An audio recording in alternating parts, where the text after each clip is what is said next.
Hello friends, welcome to my channel. आज हम बनाएंगे एकदम मार्केट जैसी, या तो यूँ कहें मार्केट से भी ज़्यादा टेस्टी और फूली फूली ठोकवा की रेसिपी। और स्क्रीन में आप देख सकते हैं कि ये कितनी फूली फूली और अंदर से कितनी वाइट है। यहाँ पे मैं आपको एक पीस तोड़ के भी दिखा रही हूँ, ये देखिए।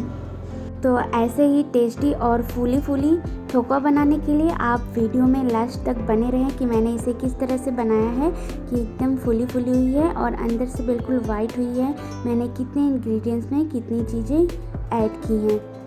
तो देर किस बात की, चलिए फटाफट से हम इसे बनाना स्टार्ट करते हैं। सबसे पहले हम एक मिक्सर जार लेंगे और उसमें हाफ बाउल बड़े बाउल से चीनी ऐड कर देंगे, मतलब कि ये 500 ग्राम है। इसे हम 2 बार में बारी बारी से ग्राइंड कर लेंगे और साथ में 6 पीस छोटी इलायची को डालेंगे। इससे ठोकवा का फ्लेवर बहुत ही अच्छा आएगा। अब इसके डो को हम जिसमें गूँथेंगे उसमें मैदे को ट्रांसफ़र कर देंगे। यहाँ पे मैंने 1 kg मैदा लिया है और हाफ kg चीनी जिसे मैंने ग्राइंड कर लिया है। चीनी को मैदे में ऐड कर दें और अब हम इसमें आधी छोटी चम्मच बेकिंग सोडा डालेंगे और 1 चम्मच ऐड करेंगे बेकिंग पाउडर। 1 kg मैदे में बेकिंग सोडा और बेकिंग पाउडर की क्वांटिटी इतनी ही रहेगी। अगर आप इससे ज़्यादा बना रहे हैं तो उस हिसाब से इसकी क्वांटिटी इंक्रीज़ कर लीजिएगा। अब हम इसमें 2 चम्मच बड़े चम्मच से पीसे हुए ड्राई फ्रूट्स को ऐड करेंगे और साथ में मैंने छोटी इलायची को अलग ग्राइंड किया था, उसे भी ऐड कर देंगे। 2 चम्मच उसी चम्मच से देसी घी ऐड करेंगे। अब इन सारी चीज़ों को अच्छे से मिक्स कर लें। देसी घी हमारे हेल्थ के लिए बहुत ही अच्छा है, तो इसलिए मैं देसी घी का ही यूज़ कर रही हूँ। अच्छा, तो फ्रेंड्स मैं यहाँ पे आपको कुछ ख़ास बातें बता देती हूँ जिससे कि आपके ठुकवे बिल्कुल वाइट और फूले फूले बनेंगे और ये कड़ा नहीं होगा।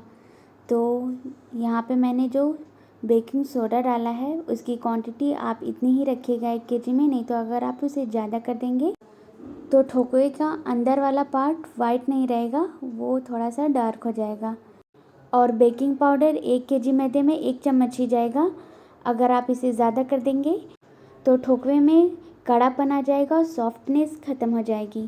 तो इन बातों का ध्यान रखते हुए आप सोडे और बेकिंग पाउडर का यूज़ करिएगा।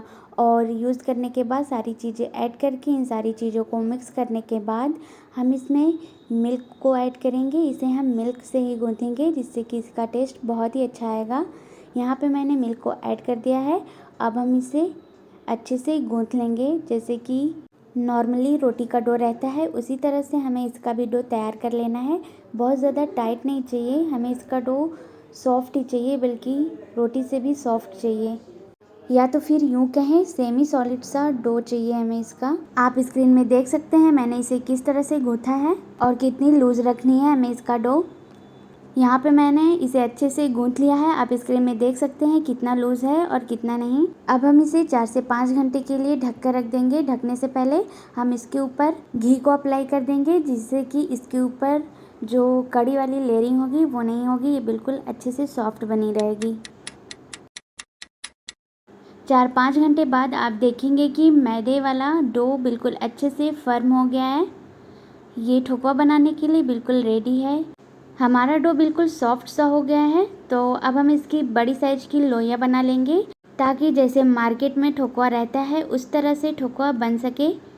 और अगर आप ठंड के मौसम में आप इसे बना रहे हैं तो ओवरनाइट भी आप इन सारी चीज़ों को गूँथ के रख लें और सुबह इसे फ्राई कर लें। यहाँ पे मैंने लोइयों को बना लिया है, तो अब हम इसे रख देते हैं एक साइड में और अब हम चलते हैं इसे रोल करने के प्रोसेस पे। रोल करते टाइम हम थोड़े से सफ़ेद तिल को इसके सेंटर में अप्लाई कर देंगे और फिंगर की हेल्प से हम डो के ऊपर सफ़ेद तिल को प्रेस कर लेंगे और दोबारा से हम इसे अच्छे से रोल कर लेंगे। बहुत ज़्यादा पतला रोल नहीं करना है, नहीं तो ये सारी चीज़ें ठोकवा हमारा फूलेगा नहीं और अच्छा भी नहीं लगेगा खाने में। तो अब हम चलते हैं इसे डीप फ्राई करने के प्रोसेस पे। तो यहाँ पे मैंने लोहे वाली कढ़ाई का यूज़ किया है, आप कोई भी कढ़ाई में इसे फ्राई कर सकते हैं। तो यहाँ पे घी को डाल दें या फिर रिफाइन ऑयल का भी यूज़ कर सकती हैं आप। यहाँ पे घी को हाई फ्लेम पे ही हम अच्छे से गर्म कर लेते हैं। जब ये गर्म हो जाएगा तो हम फ्लेम को मीडियम कर देंगे। मीडियम करने के बाद हम इसमें रोल की हुई ठोकवा को ऐड करेंगे और इसे अच्छे से डीप फ्राई कर लेंगे जब तक कि इसमें गोल्डन कलर नहीं आ जाता। और इसके ऊपर हम घी को अच्छे से अप्लाई करेंगे ताकि ये सारी चीज़ें अच्छे से फूल जाएं। और जब आप ऐसा करेंगे तो आप देखेंगे कि ये थोड़ी देर में ही अच्छे से फूल जाएगी। आप देख सकते हैं स्क्रीन में कितने अच्छे से ये फूल रही हैं और इसमें कलर भी बहुत ही अच्छा आ गया है। तो इस स्टेज पे जैसे कि इसमें कलर आ जाए तो हम इसे घी में से निकाल लेंगे। ये देखिए बिल्कुल परफेक्ट बना है, मार्केट से भी कई ज़्यादा टेस्टी है ये। सेम प्रोसेस से हम इसके ऊपर घी को अप्लाई करते हुए गोल्डन ब्राउन होने तक मीडियम फ्लेम पे ही अच्छे से फ्राई कर लेंगे। और ये देखिए ये भी अच्छे से फूल गई है। इसी तरह से आप फ्राई करिएगा तो ये सारे ठुकवे बिल्कुल गोलगप्पे की तरह फूलेंगे। बस आपको इसके ऊपर घी को अच्छे से अप्लाई करते हुए फ्राई कर लेना है। और अगर आप मेरे चैनल पे नए हैं तो फटाफट से सब्सक्राइब कर लीजिए, साथ में बेल आइकन को प्रेस करना ना भूलिएगा ताकि मेरे लेटेस्ट वीडियो की नोटिफिकेशन बिल्कुल आसानी से मिल सके और आप मेरी हर एक वीडियो बिल्कुल आसानी से देख सकें। और आप इसे एक बार मेरे मेथड से बनाइएगा और आप देखेंगे कि ये बिल्कुल अच्छे से बनके तैयार हो जाएगी। उसके बाद ही आप मेरे वीडियो को लाइक एंड शेयर करिएगा। बस चीनी, बेकिंग सोडा और बेकिंग पाउडर की क्वांटिटी को आपको ध्यान में रखते हुए ये ठुकवा बना लेना है।